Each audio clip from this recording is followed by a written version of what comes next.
Hi there, it's Nichol for Spellbinders, and today I've got a couple of cards to share with you that feature silhouette die cuts over stenciled backgrounds. This is a super easy technique that creates fabulous results. I love that the die cuts are the star of the show and that the stenciled backgrounds just really emphasize how amazing and intricate these dies are. I die cut some of my images off camera here.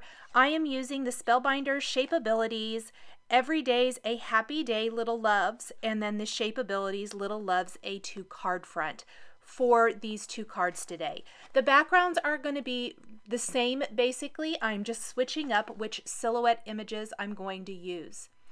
I'm going to use some Bristol Smooth cardstock. This is going to be a fantastic cardstock for ink blending. I am using Distress Oxide inks, so if you don't have a special cardstock, regular Neenah smooth white cardstock or other similar cardstocks should still work. The Distress Oxides tend to be a little more forgiving. So you can definitely try that and see what works. The Bristol cardstock just blends really smoothly, and so I love it when I'm doing inking background techniques.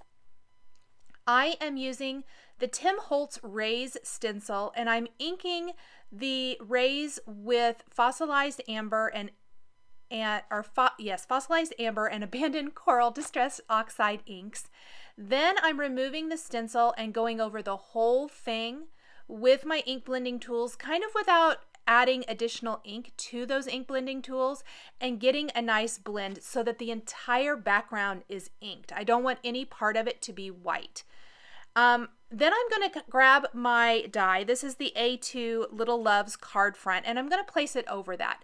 And when I inked over the rays, it really kind of muted the rays a little bit more than what I wanted them to be for this card, especially where there's a lot of white on the card and I really want the images to show up. So I'm going to go ahead and go back over with my stencil. I just lined it right back up, and I'm going to ink back over it with the Abandoned Coral and Fossilized Amber inks, making sure to get that really nice and dark. And then I can just pop that off again. And this is going to show up much better, but I still have that gorgeous inked background. So there's kind of what it's going to look like with that A2 Little Loves card front over the front. I did die cut that die 3 times. I'm going to stack them one on top of another for a more dimensional, substantial frame. Next, I need to add some greetings, and with that sunray background and then this cute little image of these kids kind of playing outdoors, I thought some of the greetings from the Simon Says Stamp Big Thanks Word stamp set would be really awesome. So I'm going to stamp the thanks and then a phrase that says "for making my day brighter" on some black cardstock using Versamark ink and heat embossing with white embossing powder. Once I have these stamped and embossed, I'm going to trim them into thin strips that I can then stack one on top of another right along the bottom edge of my card front.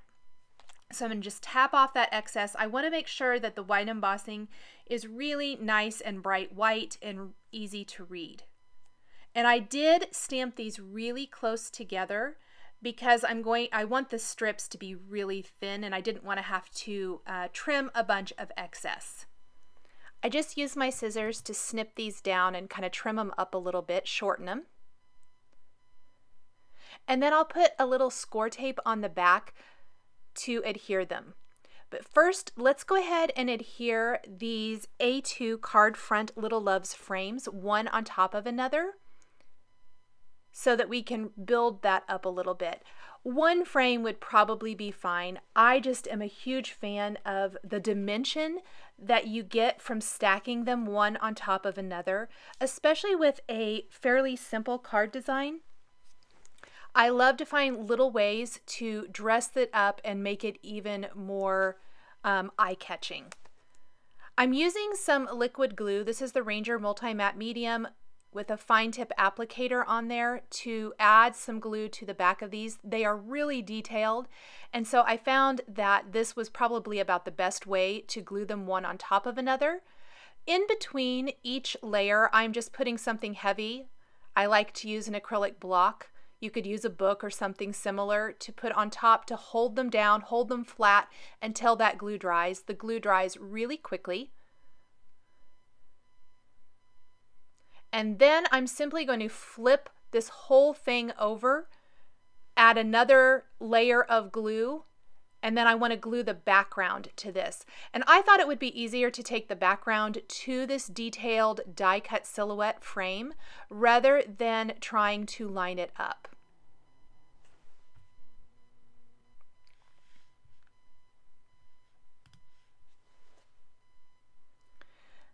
I'm going to flip that over now. I'm going to put that score tape on the back of my greetings and then pop those in place right along the bottom edge. I started with the bottom one first, and then we'll put the thanks right on top of that.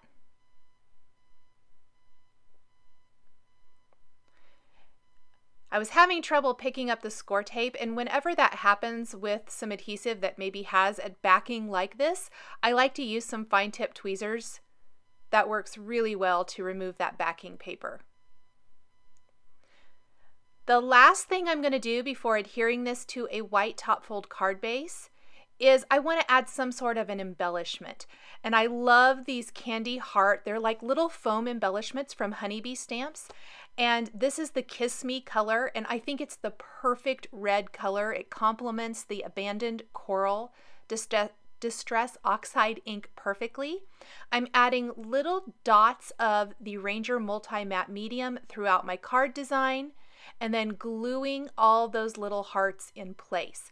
And I decided to scatter them kind of throughout the sky for little pops of color.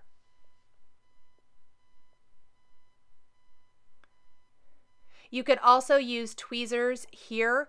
I use them quite often when I'm trying to adhere these little embellishments, especially because it's easy to pick them up with the tweezers and put them right where you want them to go.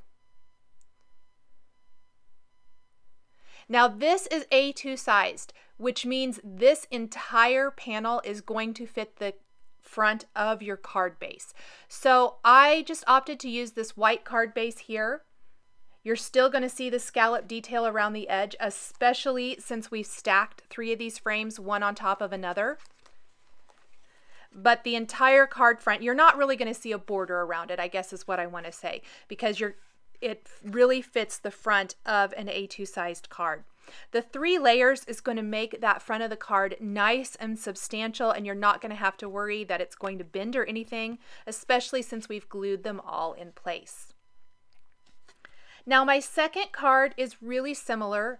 We're going to create the background using the same stencil, the same ink colors. You could definitely switch it up if you wanted to. I think that would be really fun. You could even use maybe some clouds would be really cute in the background, but I really loved these sun rays. I really liked the orange and yellow color combination here and decided that I thought it would work really well for this second die that I'm using today, which is the Shapeabilities Every Day's a Happy Day Little Loves die. So again, just like the last time, since it worked so well, I decided to go ahead and do my stenciling. I'll ink it with the uninked ink blending tools again, meaning I won't go back and add additional ink to them when I ink over the entire panel. The only difference is this panel's a little bit bigger. This is an A2 sized panel. The die is actually a little longer than A2 sized. I think it's probably 6 inches long, meaning we're going to have to trim off a little bit here at the end, and it's going to completely go across the bottom of an A2 sized card base or even a little bit bigger. But I want to ink up the whole thing where the last background was a little bit smaller to fit behind that frame. This time I want to ink an entire A2 sized panel so that there isn't any funny white space showing. Again, I put the stencil back in place, and I'm just going to pounce that ink right back over it to darken up my sun rays. This is going to blend them all out. That looks good. I didn't worry about along the bottom edge. The die is going to go down there, and I didn't want it to be too dark. I wanted it to be lighter. I'm going to clean my work surface just with a little water and a dry rag. And then we want to, again, stack our dies one on top of another. You could definitely just use one, but like I mentioned, the dimension that the three, one on top of another, provides, it's still thin enough that it mails really well, but it just gives it a more substantial dimensional look. I'm using the Ranger Multi-Matte Medium with the fine tip applicator again. This one's even more detailed, I would say, or maybe it's just a little bit smaller than the last one. And where some of these flowers along the bottom maybe weren't lining up, so I used my tweezers to kind of tweeze them back into place. Again, just running that nice line of glue all the way across. And I did try to hit almost all the areas because I want it to lay nice and flat and not have anything really rolling up. And it looks like I forgot to pop out a couple of little pieces there, so I used the Spellbinders tool-in-one to do that. The brush tool on the Spellbinders, the other end there that you can see in the screen, if you flip your Spellbinders mat over and use the foam side, it's really easy to pop out all these little in-between pieces, which is what I did for both the Little Loves A2 frame and this Every Day's a Happy Day Little Loves image. Then I glued my dimensional silhouette image along the bottom edge of the stenciled background. Oh, I guess I haven't done that quite yet. I forgot. I want to stamp my greeting first, so I'm using it as a guide. And this time I'm going to use a little bit bigger thanks. Because there's a lot more inked area showing for this design, I decided to go with a bigger greeting. I'm going to stamp that with black ink right on the background. And then for the rest of the greeting, I picked For a Lending Hand. So it's going to be Thanks for a Lending Hand, which I definitely pulled from the design of this card. This was stamped and embossed on black cardstock, trimmed into a thin strip, adhered below the word thanks, and then I did glue that silhouette image in place along the bottom edge of the card and used my tonic scissors to trim off that excess. I'm going to use those Honeybee Stamps candy hearts again on the background. I like them so much for the first card, I decided to keep it consistent and do both here. Imagine using a bunch of these Little Loves silhouette images and creating a whole set of thank you cards with them. They would make a fabulous gift for somebody. We'll add just a few more here. Because there's so much more stenciled sky showing, I tried to add quite a few up here up above to really fill in the upper part of the card design. We're going to take this now and adhere this entire A2 sized panel to a white side fold card base. Grab a Teflon bone folder, score the card really well. And here are the two finished cards. Thanks for joining me today for the silhouette die cut images over stenciled background cards. The supplies I used are listed and linked below the video here on YouTube. Here are a couple more videos featuring Spellbinders dies that you might be interested in. Thanks for joining me today, and we'll catch you next time.